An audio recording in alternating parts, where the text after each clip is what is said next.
of my lecture. Hello, everyone.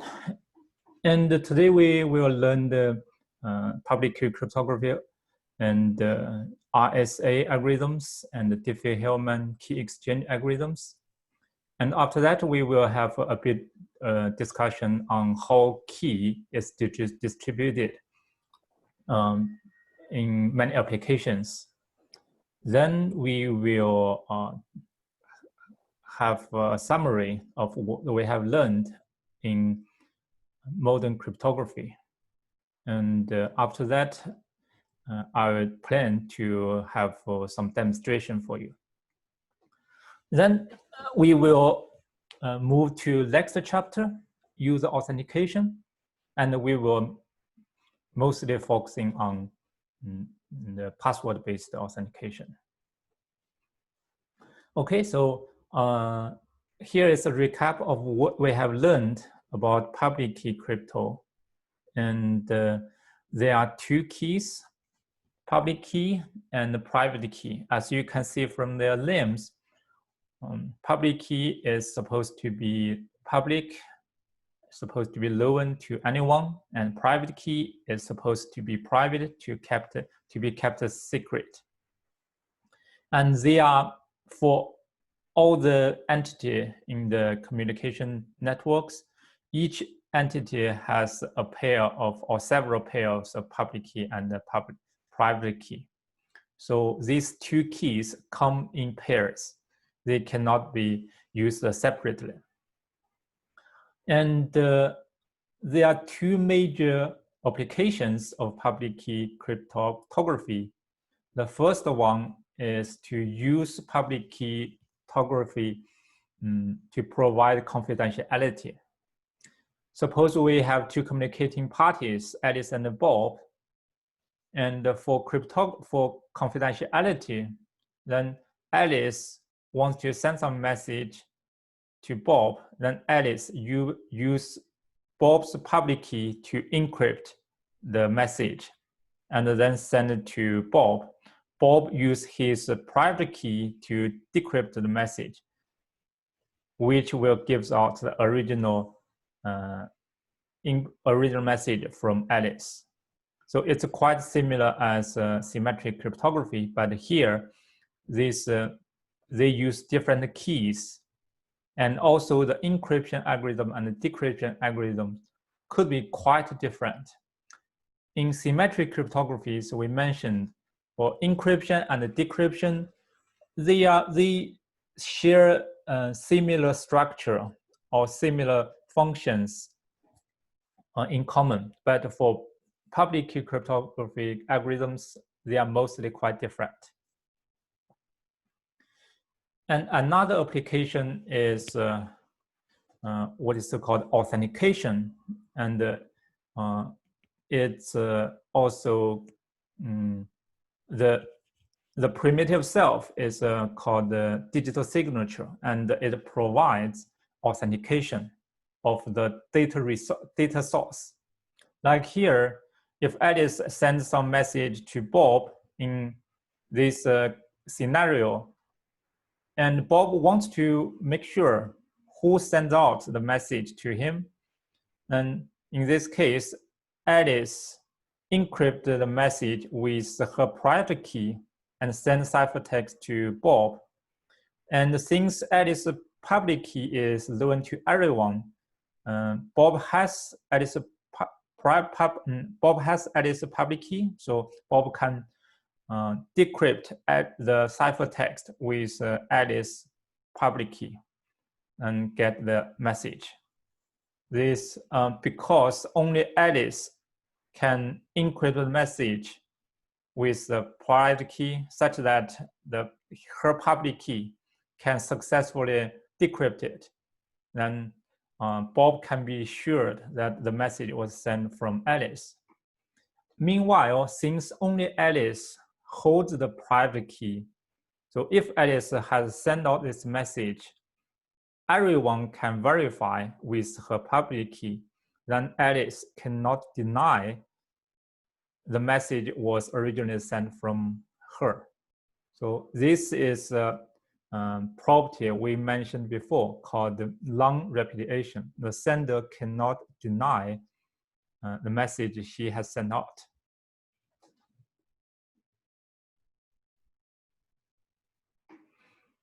Alexander posed this interesting question, and we will talk about that later. For this, whether Bob can be sure that the message is modified or not. In fact, in this case, we do not have the confidentiality in this application. So if we combine them, then in that case, Bob will have the original message he can verify. So in this authentication, to make it simple, it's like a signature. So Alice signed on some message or some data, some file with her signature. This signature is her private key. Then Bob can verify this signature with Alice's private key. And anyone can verify this signature based on Alice's public key.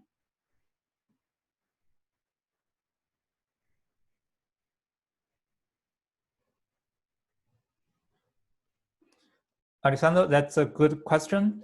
This basic application cannot prevent replay attack. And in general, for prevent replay attack, people can add timestamps to it. Like when Alice send out a message, then it's like in the real world. Then we do not just sign on the paper. We also put the timestamp, which date we signed. So it gives extra information. And in digital communications, it uses a similar idea. I will come to that, Julia.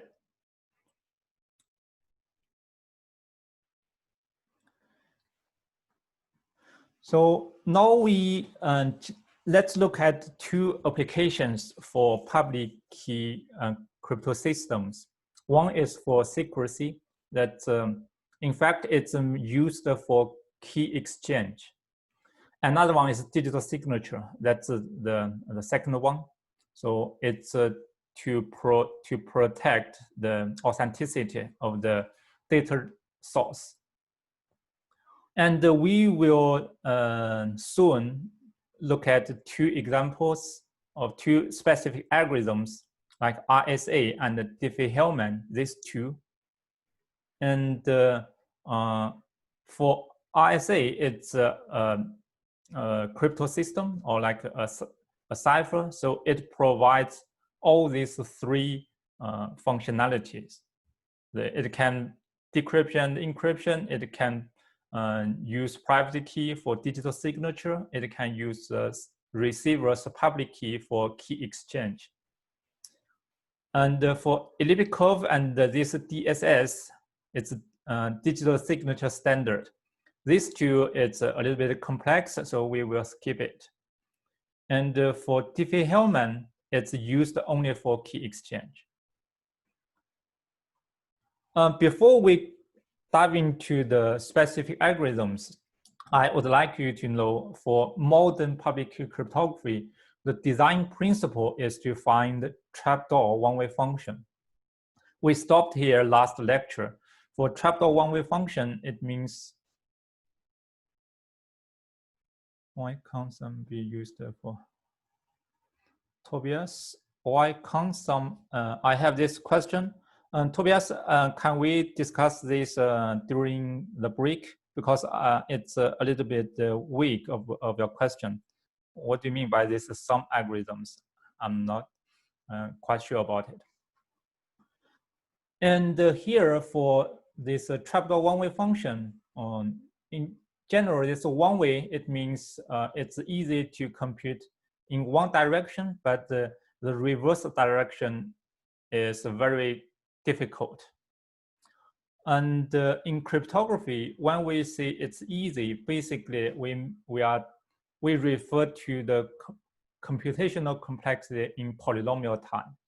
And if we say it's difficult or it's computationally infeasible, it's we are referring the complexity as exponential complexity. And here, as you see, if we have, this is what I meant by one way, that's easy. So it's easy to calculate y based on x, but it's difficult to calculate x based on the input of y.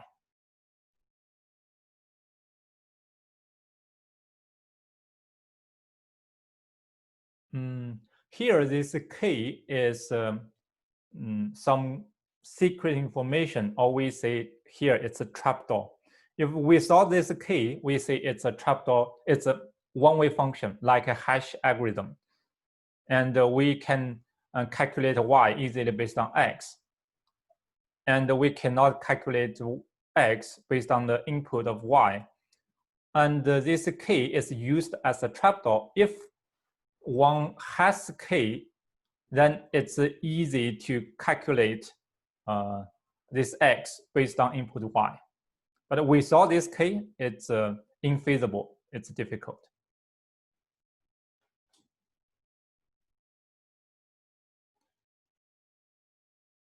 So this is the general design principle for public key, for all public key cryptographic algorithms, in fact. So let's look at specific examples. This is a famous RSA example. This algorithm is from three cryptographers. That's the first letter of their name.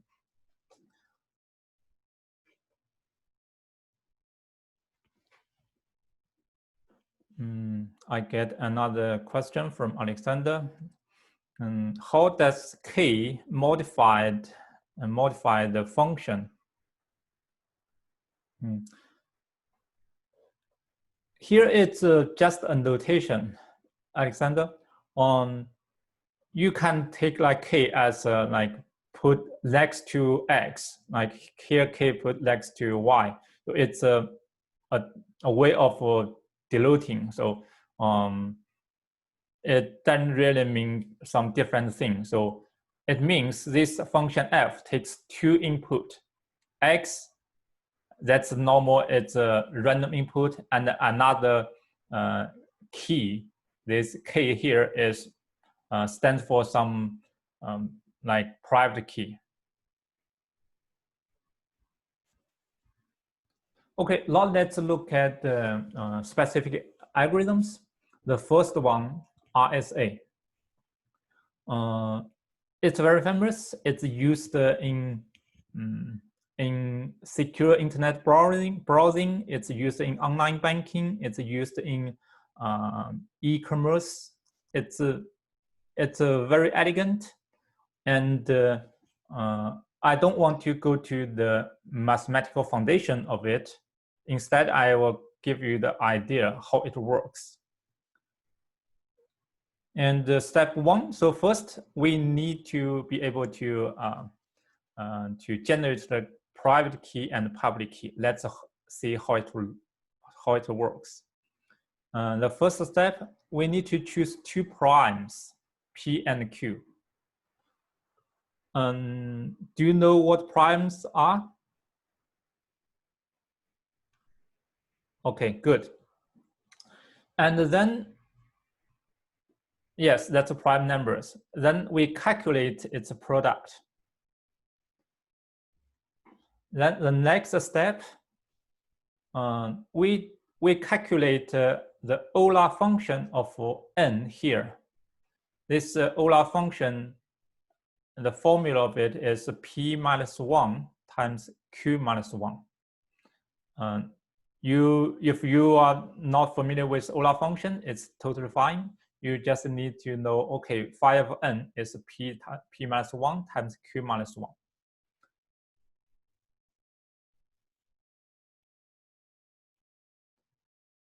by prime numbers, it means this number can be only divided by 1 and itself. That's prime numbers. So we have, after we have this n, then we can calculate this Euler function of n. Then we choose another integer e. This integer should be co-prime to 5 of n here. This GCD stands for greatest common divisor. It means e and phi of n has a low common divisor if GCD of them is 1. After this, then we can choose, okay, yeah, I suppose it's a bit difficult for you. Here, we select e, and it's an integer, and this integer needs to satisfy that the greatest common divisor of e and phi of n is 1. In other words, this integer has no common divisor with phi of n. So it's called co-prime. Why do they use prime numbers? That's a very good question. I cannot answer you shortly, Tobias. That's a very good question. We can say it's for security. And is it clear now for step 2? We choose the integer e, which is co-prime to phi of n. By co-prime or by this formula, it means e and phi of n has a low common divisor. It's like 3 and 5. The GCD of 3 and 5 is 1. Like if 3 and 8, that's again, there's low common divisor of 3 and 8, right? Or like 6 and 10. None of them are prime numbers. And in this case, they have common divisor 2. And so this is the GCD. We need this integer e to be co-prime or to have no common divisor with 5n. And in this case, then we can calculate another integer called d. This d satisfies this formula. This formula is, I should write in another way. It's e times d is congruent with 1 modulo phi of n. If that's not clear enough, I can say to find an integer d such that e times d minus 1 is a multiple of phi of n. Is it clear? I think I need to write down here.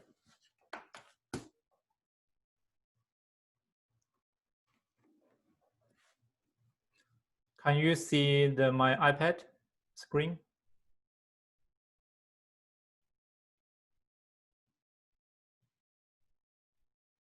Where is this?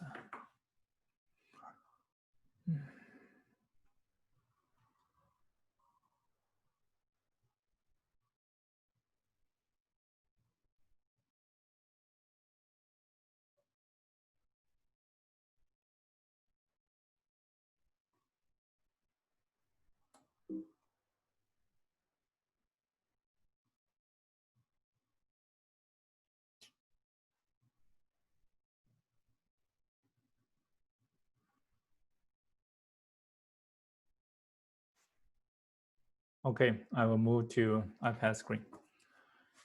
And we have RSA.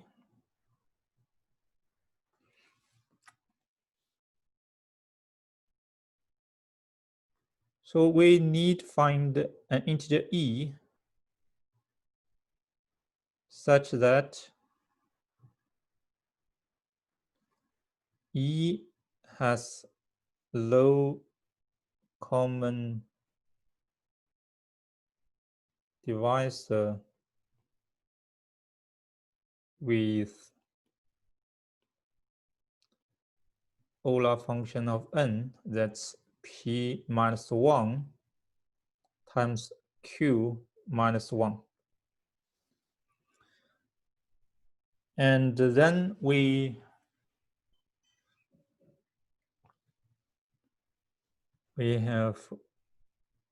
need to find another integer d such that e times d minus 1 is a multiple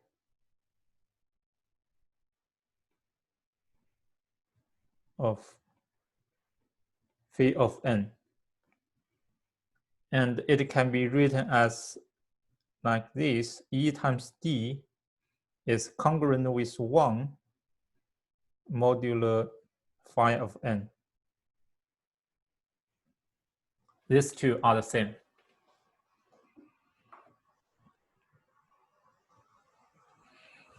Is it clear now?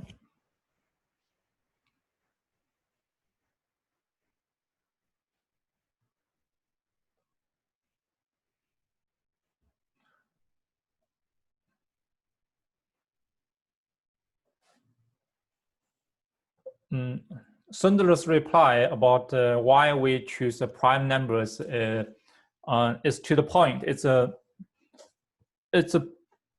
pretty right, but not totally right. And we can have this discussion during the break.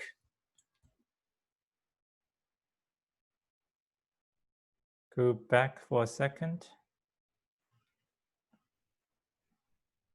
Here is this screen, and I will share these lecture notes.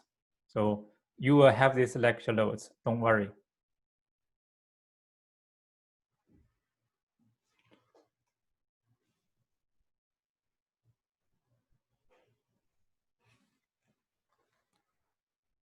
For all these 3 steps, are you clear about it? Okay, now I'm going to the next step. Since this is a process of key generation with the first 3 steps, we set the integer n and the e as the public key for RSA. And the prime p, q, and the integer d are private numbers, a private key for RSA.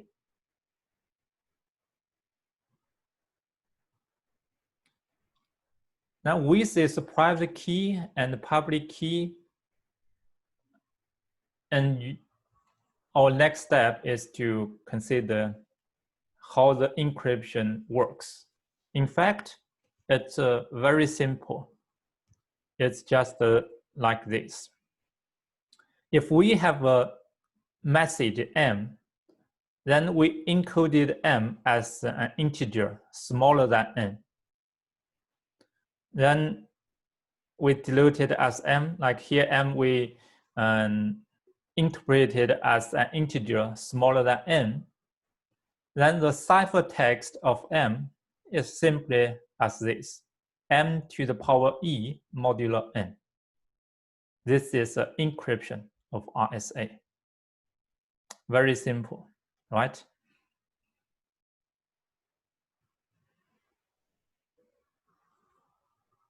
And then how can we decrypt it?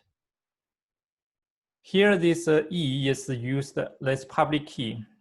E is used as encryption key, and D is used as decryption key. So let's look at how this ciphertext is decrypted. If we receive a ciphertext C, and we know the private key D here, then the decryption process is quite similar as the encryption process. We have C to the power D modulo N. The output will be the original message M. Now I will give you a little bit, I will change to my iPad screen and show you this logic here.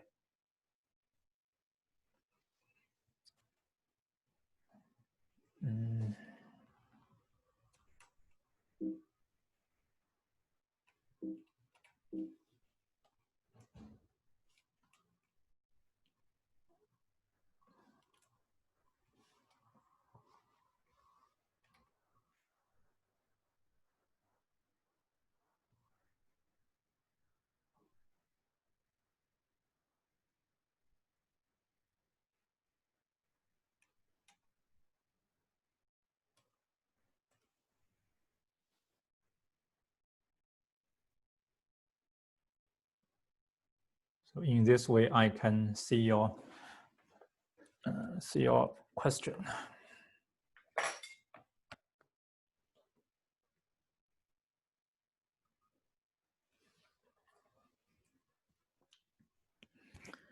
So let's look at the decryption of RSA.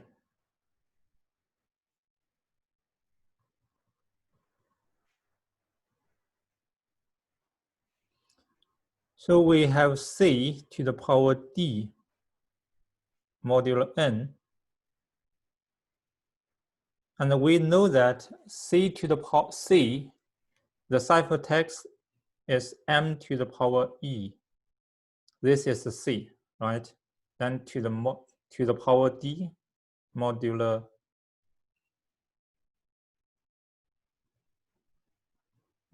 N. And it equals M to the power E times D modulo N. Here we mentioned from the calculation of D, we know this one, it means ED is 1 plus like some integer t times n. This is why we have this condition. E times d minus 1 is a multiple of phi of n. Then here we have m to the power e times d. Let's replace e times d by 1 plus t times n. Here, excuse me, it's a phi of n. Here, phi of n modulo n. It's m. I take the first one out and times m phi of n modulo n.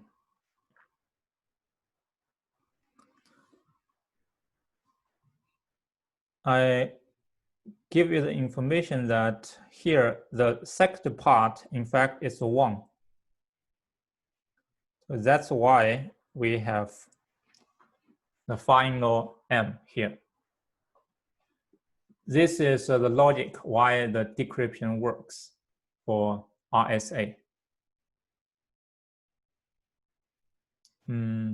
Before I continue, any question regarding these steps in RSA key generation, encryption, and decryption?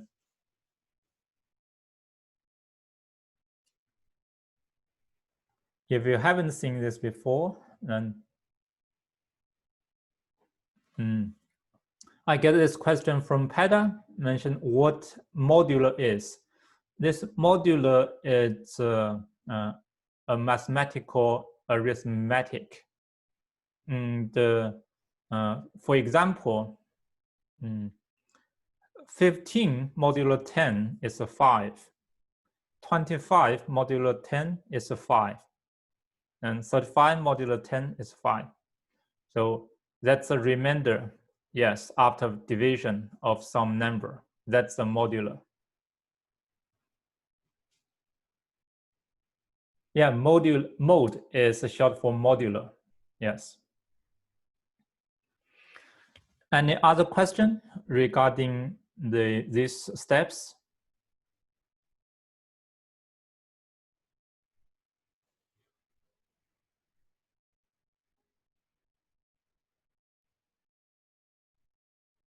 Okay, let's move on to. So here I give you an example. This is a screenshot from some content in the textbook in chapter 21.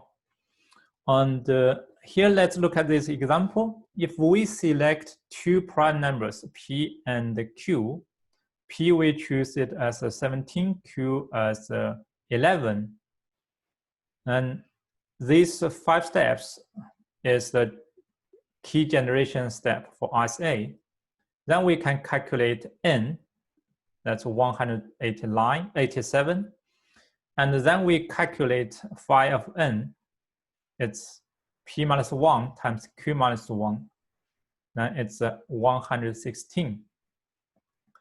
The next step for us is to choose an integer E, which is relatively prime or called co-prime to phi of N. Since phi of N here is an even number, right? Because Q minus 1, P minus 1, they are even numbers. So phi of N is an even number. Then when you choose this integer E, it should be always an odd number. So then we start from 1, of course, we don't choose 1. And then 2 and 3, well, then 5 and 7, this whole we choose is integer E. And in this example, it choose E as 7. Then we need to calculate the decryption key, D here, such that E times D modular 116 is 1. And D here should be smaller than 116. And you can find it below 116.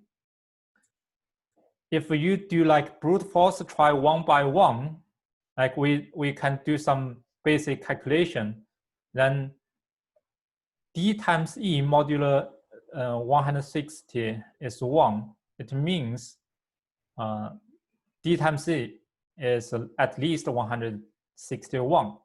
Then 161, then we see, okay, 161 divided by 7, then we get 23.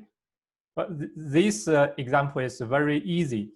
Like you can easily find this integer D by just, okay, try 160 plus 1, then it's fine. And otherwise, you can choose, okay, if 161 is not a multiple of E, then what about like 2 times 161 plus 1? Like here, we choose this T.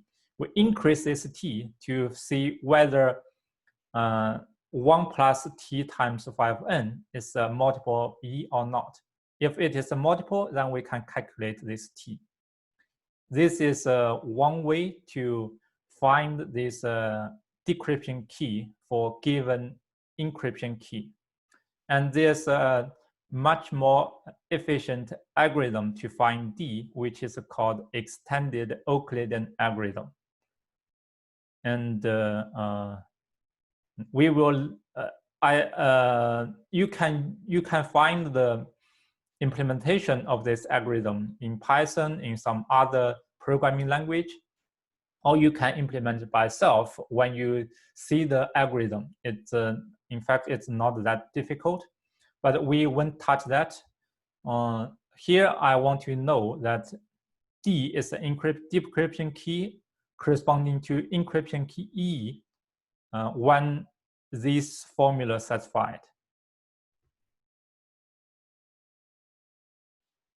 Thanks. I thought it would last till the break, but it didn't seem like that.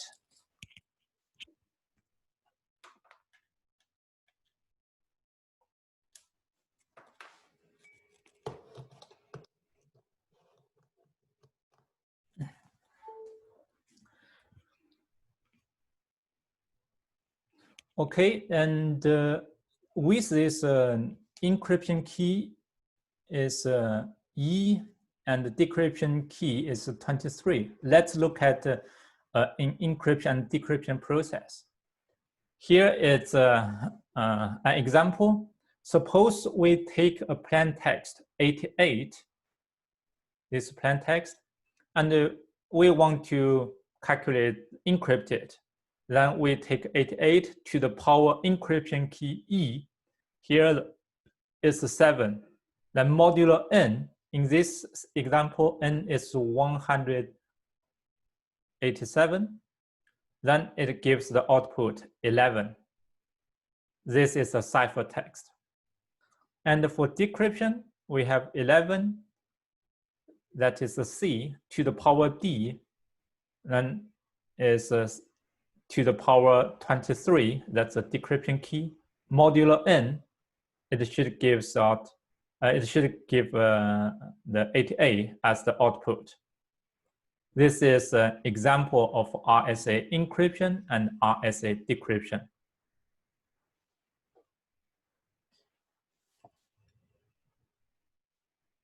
Yes, of course, I can keep the full screen. Then I'll easily lose track of the chat window. It's a little bit annoying.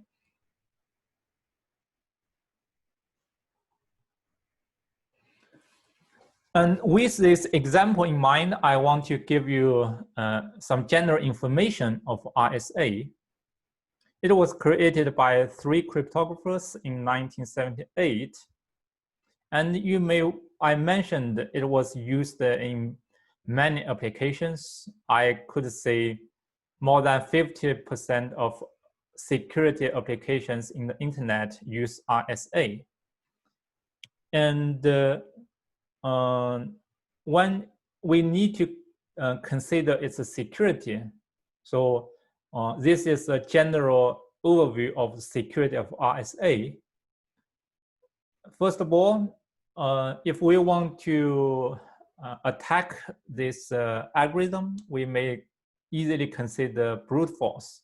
Since D is a private key, E is a public key, so attackers are interested in the decryption key, the private key D. So then if the attacker can't get this private key D, he can decrypt the ciphertext. I got a question. So for this case, of course, to provide enough security, we need to have a very big D here. And the second one, that's another way. It's if we are able to find the primes P and Q, which is how n is obtained, then we do not necessarily to attack D, to brute force attack D. I get a question from Alexander. Can we assume that hackers know the mathematical functions we use, but not the variable? We assume, again, the attacker knows this encryption and the decryption process. The attacker knows the public key N and the encryption key E here. These together are called public key. So the attacker, we assume the attackers have the knowledge of N, E, and this modular operation for encryption and decryption. And in this case, we want to protect this private key, either the decryption key and the prime numbers P and Q. So if one of them is found out by the attacker, then there's no security at all.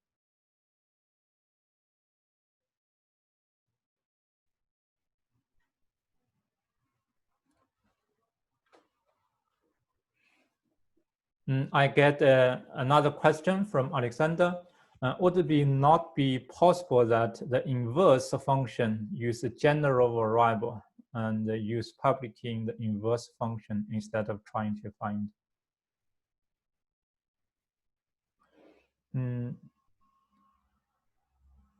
Since we are close to the break, Alexander, I will think of your question and then I'll answer your question in the break. Let's finish this part first. And instead of direct attack on the private key, attacker can also try to factor the integer n. Or attacker can try to get this Euler function phi of n without factoring n. Then it's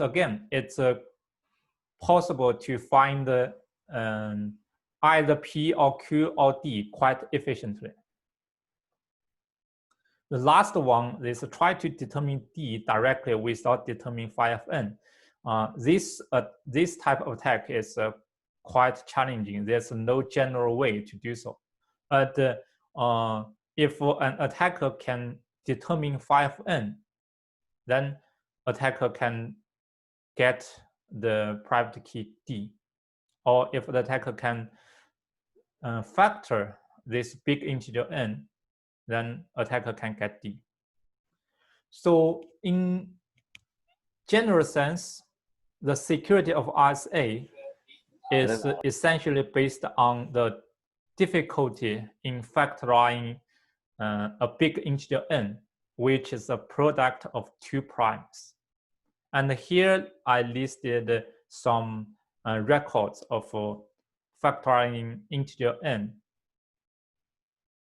And let's look at this one. So if n is an integer with around 800 bits, then use this the normal PC with 2.2 gigahertz, and it takes up to 10 to the power 20 operations to be able to factorize the integer, and it takes about 2,000 years. And this is not necessarily the latest record. And due to this reason, so we need a very big integer n for good security. And the two typical lengths of integer n in today's application is these two options. The first option, we have the integer n has 2048 bits. The other option is 4096 bits. But here, keep in mind that it doesn't mean the first one provides the security level of 2048 bits. In fact, this one provides security level around like 80 to 90 bits security.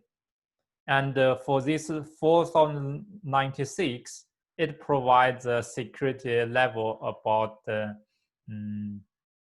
100 below 192 bit security level. And how this is obtained based on these bits, in fact, for RSA, it's different from previous symmetric primitives. And for previous, like for AES, we don't know whether there's a more efficient way to attack AES other than the brute force. Then we can state that, okay, the security level of AES so far is still the claimed key bits. If it's 128 bits, then we can claim the security level of AES is 128 bit. But for RSA, there are many more efficient algorithms can find either the phi of n or either factor the integer n here. Then in this case, it's much more efficient than brute force attack. So based on the working factor of the most advanced, most efficient attacks, then we have the requirement on the integer n, on the size of integer n here, like 2048 bits and 4096 bits. Let me see, what time is it now? Let's have a 15-minute break and then we continue our lecture.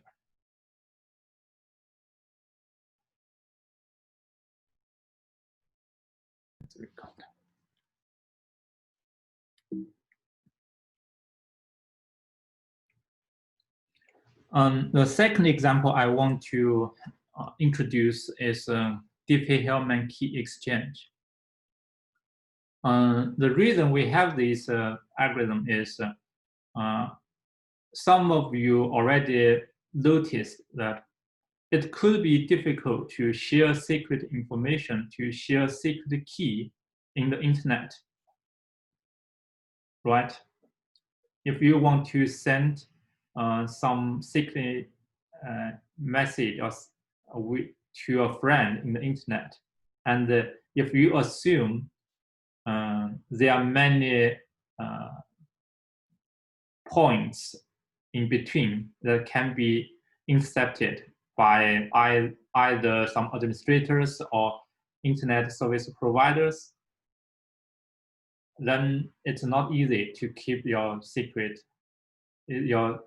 information confidential.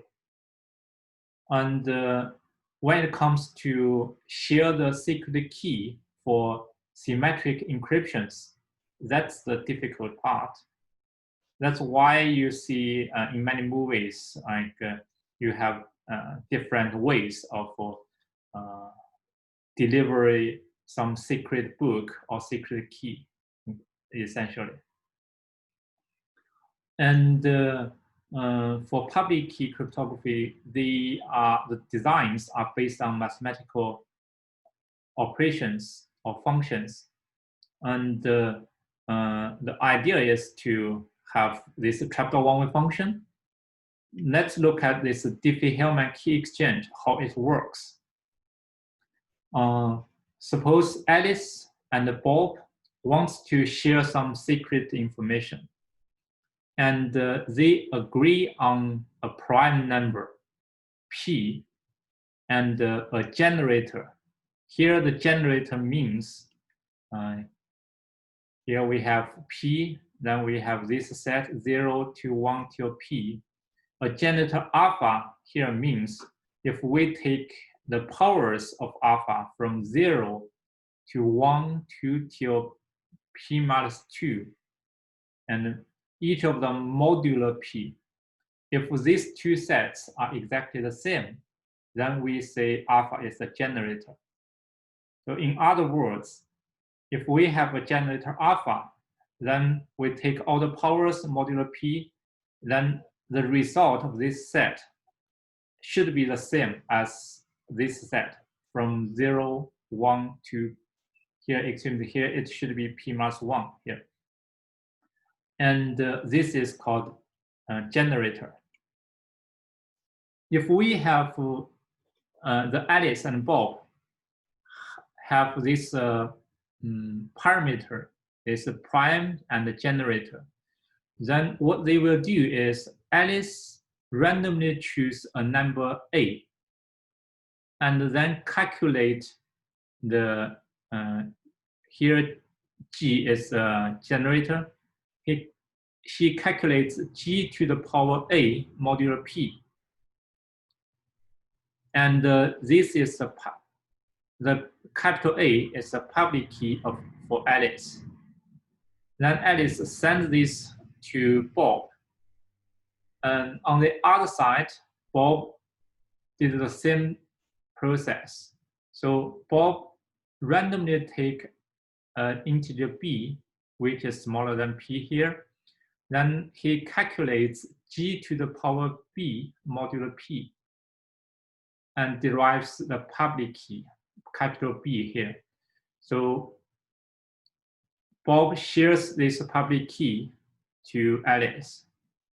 After this step, step 4, then Alice calculate the shared secret by calculating B, this public key from Bob to the power A, the private key she chose before, modulo P. And for Bob take the Alice public key, take to the power of his private key B here, then calculate this function. Then you can see both Alice and Bob in the end will get g to the power A times B modulo P.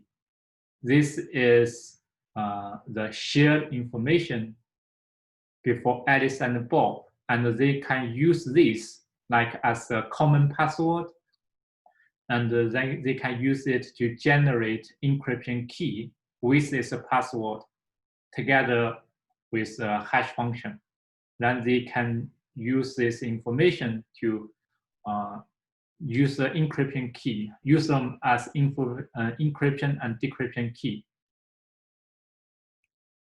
In this process, and the primes P and the generator is public key known, and we assume that attacker can listen on the traffic and capture both the capital B and the capital A, which are the Bob's public key and Alice's public key. But there's no information for the traffic here to get the private key smaller a and the private key of Bob B here. Yes, the generator is not necessarily a prime. Only the P here is a prime. Generator can be any integer smaller than P. Let's look at it here. And the generator can be any integer smaller than P as long as this set is exactly the same as this set. But here is a typo. It should be P minus 1.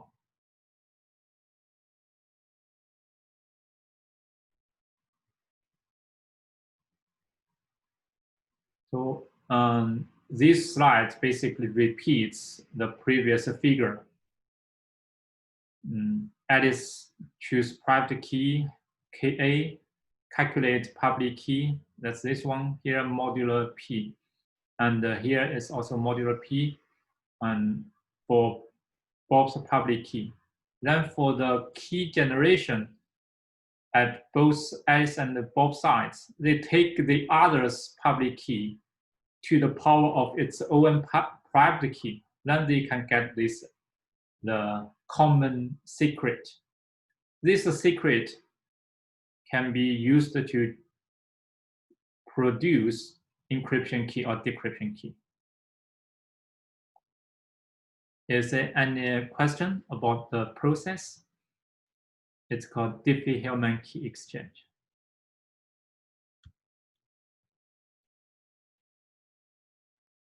Okay, let's look at an example here. And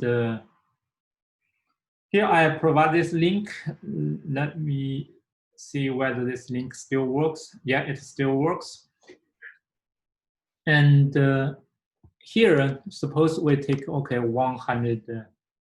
This n, in fact, is the prime p in our slides. So we have this prime, this 187. and we take the generator 2, and it should be verified. Like, should be verified. This is the true generator. It means we run through all the powers of 2 modulo n. It gives the set from 0, 1 till 186. Then we can look at we can randomly choose a private key. Here I already have some here in the history. I can randomly choose 17. And for Bob, I can choose like 5. 5 is not big enough. I can choose bigger. Like, let me choose 101. Here I want to choose a little bigger. Then you see 2 to the power 127 is much bigger than this n, and this 2 to the power 101 is much bigger than n. So then we need to take the modulo of n. Then let's compute the public key for Alice and public key for Bob, and then let's see what's the Diffie-Hellman value in the end. So here we have this 100, take this one, this 128 is the public key of Alice, and the 134 is the public key of Bob. Then at the Alice side, Alice take the Bob's public key 134 to the power of its private key. Here we have this private key 127. Then get the value, Diffie-Hellman value, that's 161. And here we have another one for Bob. It's 128. That's Alice's public key. And to the power 101, that's Bob's private key, and modulo 187. Then we get the same value, 161. Then in this case, Alice and Bob share some secret information. This is a secret value. And for all the attackers in the middle, what they can see is a public key here of Alice, a public key of Bob, and also these public values. This is what the attacker can see. But based on a hard mathematical problem called discrete logarithm problem, and shortly DLP, and the attacker cannot efficiently get the private key or get the master value here.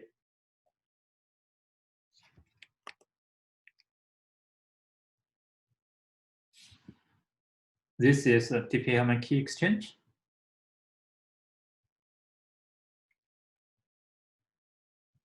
Any question before we continue?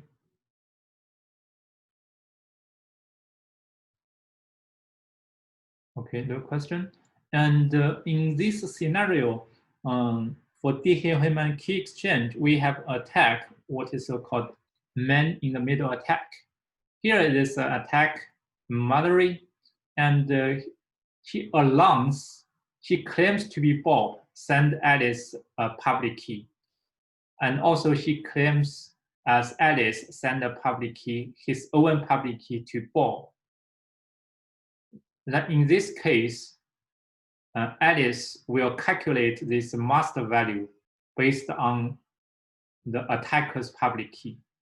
And also Bob will calculate its the master value here based on Mallory's public key. While in the middle, Mallory can calculate the real public key, real master value with Alice and with Bob. Then in this case, because Mallory claimed to be Bob, to claim himself as Bob to Alice, and claim himself as Alice to Bob. And if Alice and Bob cannot verify whether this is a real public key of the other communicating party, then there's a problem. And the result is that Alice Bob thought they shared secret information with the other party, but in fact, all their secret information can be calculated by manually. So essentially, there's no secure communication between Alice and Bob. Are negative primes used P and Q? No. For all the calculations, we use positive primes and integers. We don't use negative integers. It's not necessarily they cannot be used. It's there's no need to use negative primes. It does not increase the security, but it increases the computational cost. So there's no need to use negative numbers.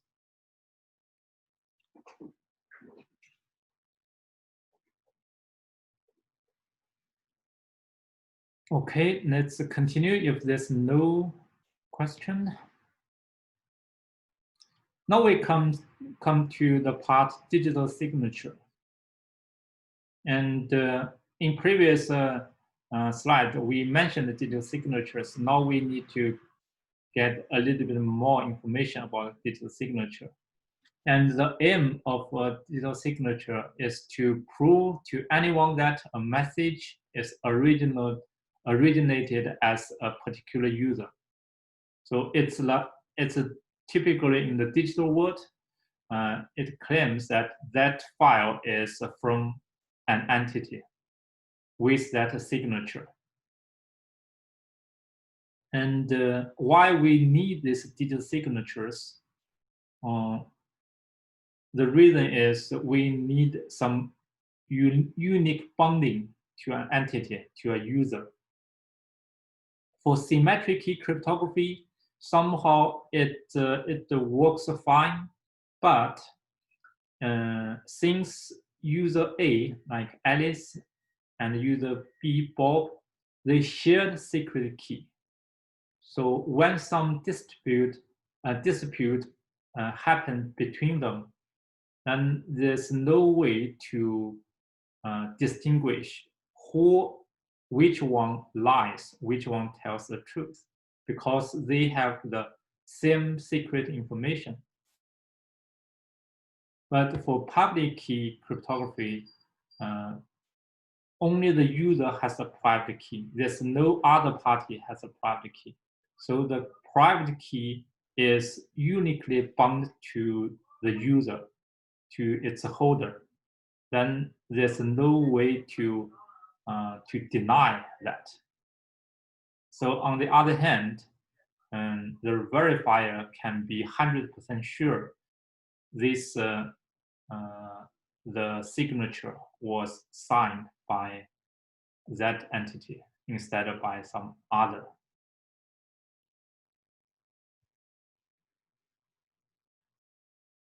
So that's where we need these digital signatures in many practical applications. Well, a general description of digital signature is here. We described here. We have a message, and we want to sign on this message. Then we can use the private key to encrypt this message. Then we can get the signature. But because the message can be quite big, can be a large data set, and most of the public key crypto systems are much slower than symmetric primitives. And in this case, we use a extra hash function in this signature process. Then before we sign on the message itself, normally we take the hash of this message. Then the output will be much smaller, and the size is fixed if the hash function is given. In most cases, it's either 256 bits or 512 bits. So then this part is very small and the size is fixed. Then it makes this process, the signature of this hash, much more efficient than directly signing on the original data or original message. But for our previous examples, and if we choose this message as a small integer, then we don't need this extra hash. But that's for some example, a textbook example, to show you how it works, how to verify the signature, how to sign on the on a file. But in practice, we use hash function on the file before we sign on it. So let's look at this process. I already explained this part. Here we have this message, and this S is a signature. And to make sure this signature is from this entity A, then we use the public key of this entity A, and then we apply decryption operations on this signature. Then we will get an output M prime. It says M prime is same as the message M here. Then we believe, okay, the signature is valid. Otherwise, the signature is invalid.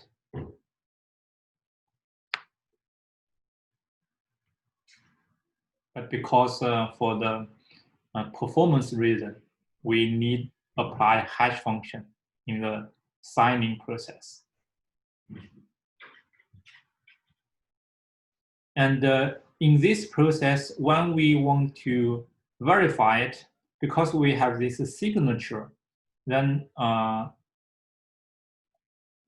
verifier can decrypt this signature with the entity's public key, and get this h. We should write this like, yeah, this is lowercase h, that's the hash. And then with this original message, we need to calculate its hash. And if the hash output is same as the decryption output, then the signature is valid. Otherwise, the signature is invalid.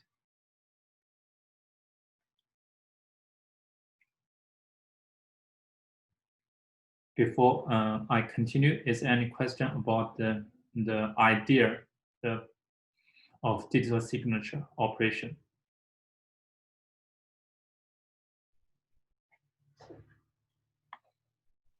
No question? Okay.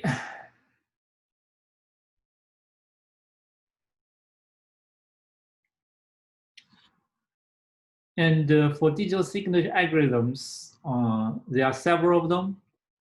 One commonly used is RSA because it was introduced to the community earlier, and also it's quite elegant. And there are some other digital signatures which are more complex. And of course, with this complexity, sometimes it also brings some advantages like performance of the signatures. And we can skip these slides. So we can stick to use RSA as a commonly used digital signature. So now let me summarize the public key cryptography for you. And first, public key cryptography needs two keys, public key and private key. And in most of the cases, it randomly choose some large number and then use it to generate these two keys. And after we have these keys, then we can have the two ways for using the public key algorithms. One is like in this case, Bob wants to send some message to Alice, but he wants to keep it secret. Then Bob uses Alice's public key to encrypt and send the ciphertext to Alice. Alice uses her private key to decrypt it. Think of here, if this message is not a plain message, hello Alice. If it is some secret key or some secret encryption key Bob wants to share with Alice, then it works, right?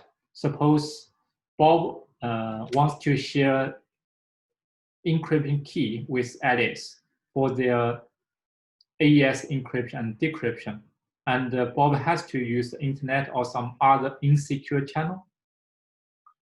Then before public key crypto systems, there's no efficient or easy way to share this secret key with Alice. But with public key cryptography, then Bob can simply take Alice's public key, encrypt the secret information, then send it to Alice. Alice will use her private key to decrypt it. Then after that, Alice and Bob share secret key. Then they can use this key for later symmetric encryptions or message authentication codes. Another one is digital signatures. Here it's this one is Diffie-Hellman Key Exchange. So in this scenario, like both Alice and Bob, they shared the public key to the other party, and based on their own private key, they can calculate a common value, and this common value can be used as the shared secret information between Alice and Bob. Then they can use this shared information to generate an encryption key for either encryptions or symmetric or message authentication codes. And the last one is digital signature we mentioned. So here it's again a very simple message, but it can be a big data. Then in this case, Alice signed on the message and Bob verify the signature with Alice's public key. These four figures are the essence of public key crypto system. And it's also the code for modern cryptography. If you have any question in these four figures, please ask me now.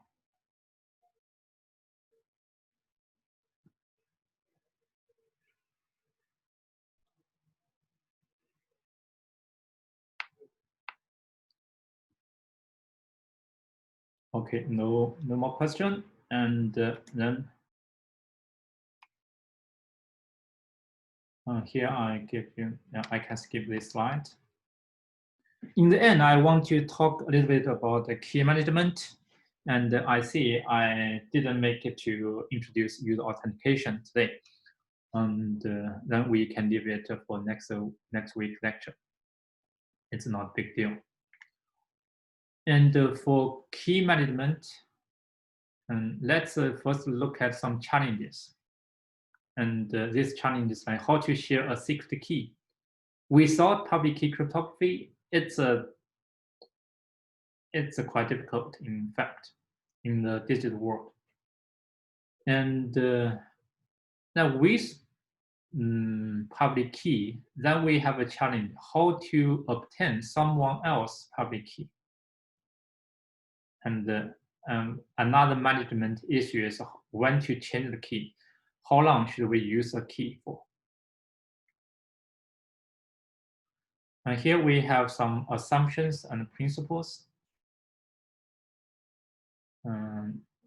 One is, okay, users want to communicate securely across the network. If they don't care about security, then they won't care about how these keys is managed, how the algorithms are designed. We assume people care about security.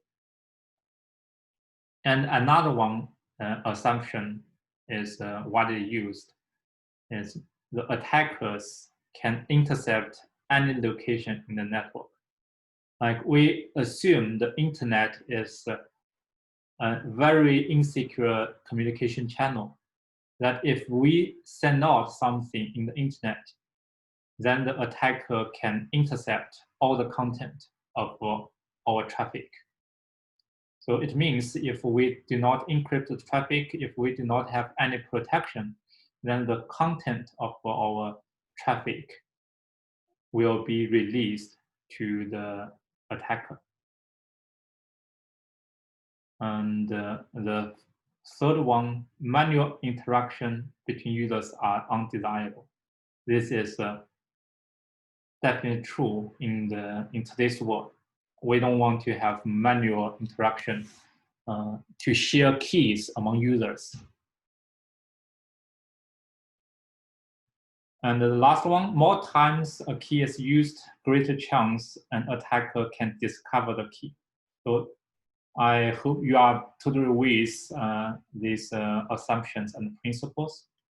And based on these assumptions, let's see how the keys are managed. With manual exchange of all keys, we don't accept it. And manual exchange master keys, in a small network like in the university, it could be acceptable. Like each student, when they register in the university, then they get a master key from the system. Then for all later communication with the system, the student is supposed to use this master key. It's acceptable for at a very small scale. And the third one is widely used, to use public key crypto to exchange secrets. That's what we already described in previous summary of public key cryptography.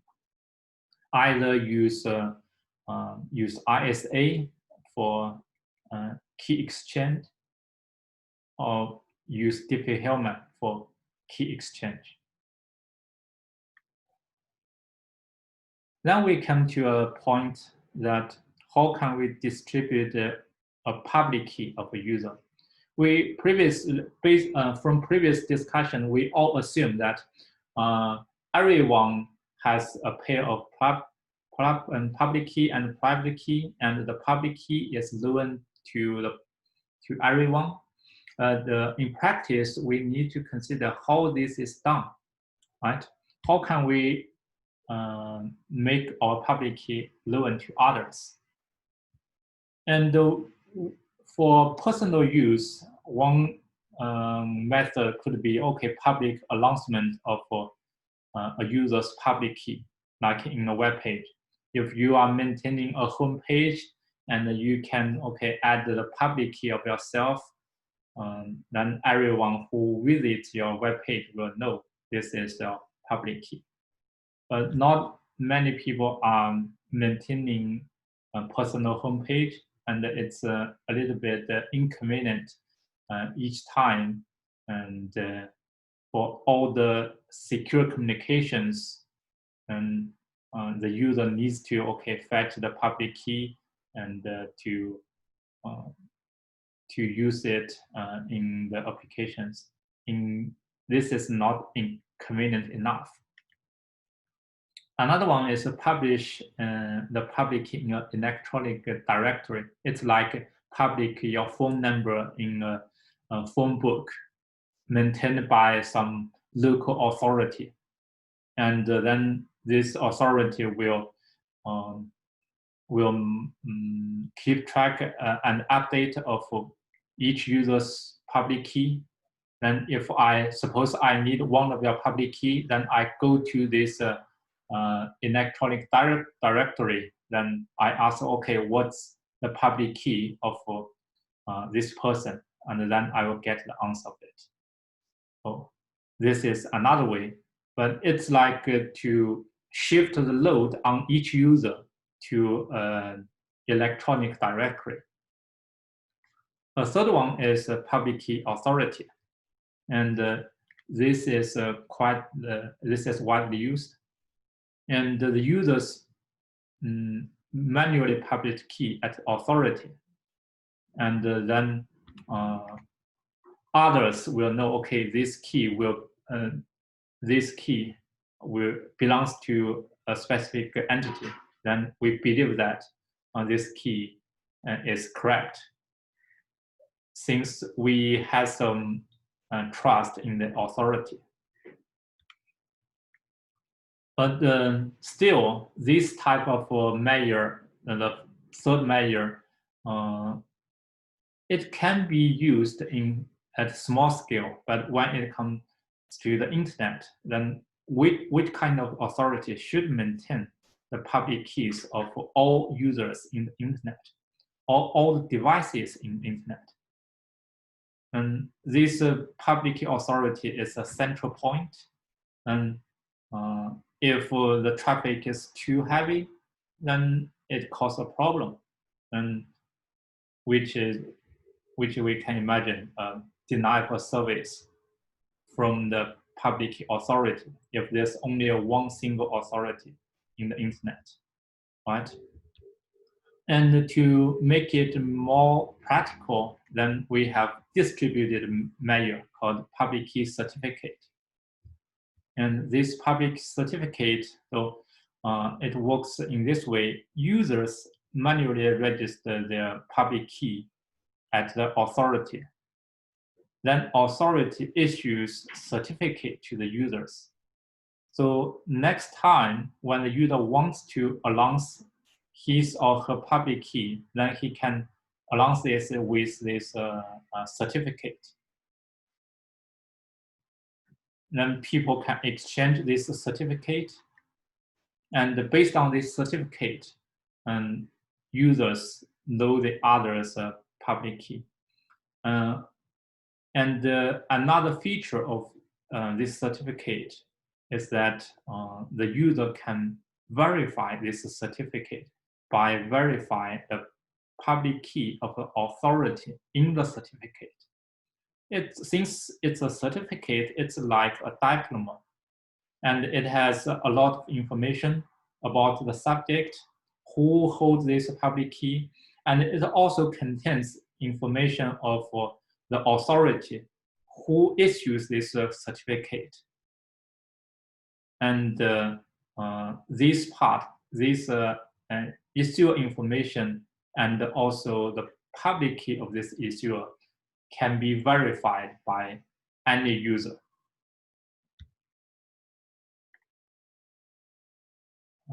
We can skip this. Let me check how much time I have. And here I give you two summary of cryptography. One is this hybrid usage of modern cryptography. This is the overview of how modern cryptography is used in many, where's my mouse? In many applications.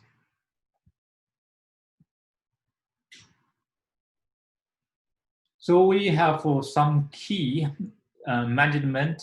This key could be some private keys, could be some public key, and could be some secret key. So that's a part of key management. And then suppose Alice wants to send a message to a party Bob and to have all the security protection in this communication, like we mentioned, the confidentiality of the message, integrity of the message, and also the authenticity of the message. And meanwhile, the long repudiation feature in this message. Let's recap what Alice can do for achieving these attributes.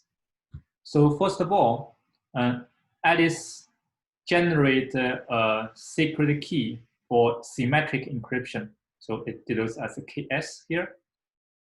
And to share this secret key with Bob, then Alice encrypts this key with Bob's public key.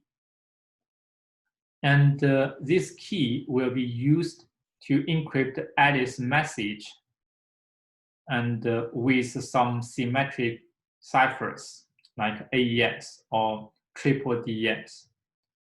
And these two parts are put together. There's an encrypted KS and the encrypted message. And these are the content that Alice wants to send to Bob. Meanwhile, Alice wants to add her signature on this content to enable Bob to verify this signature. Now, in this case, Alice take the hash of its message and then sign on the hash of this message with her private key. Then it generates a digital signature.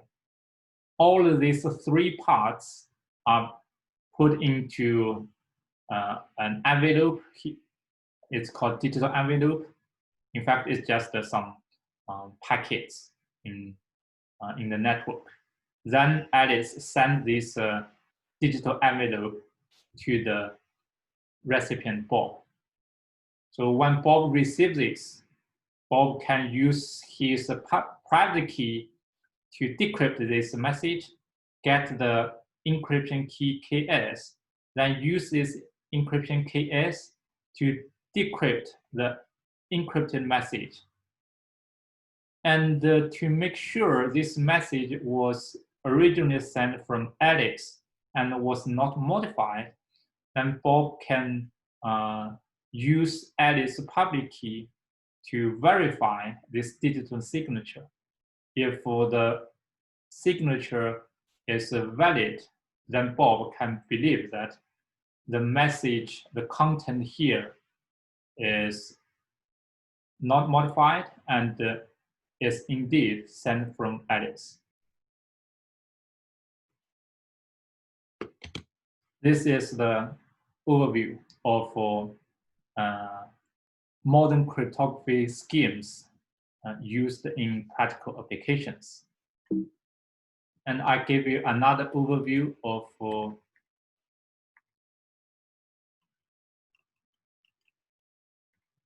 this table. For you to know this table should be kept in mind, and you should know which of these primitives provide what kind of functionalities. And since we're running out of time, I will make the demo recorded and then share this recorded demo of all the primitives we have learned. And you can follow this demo and to see some command with these crypto tools. And then you can practice by yourself afterwards. So now I think we can stop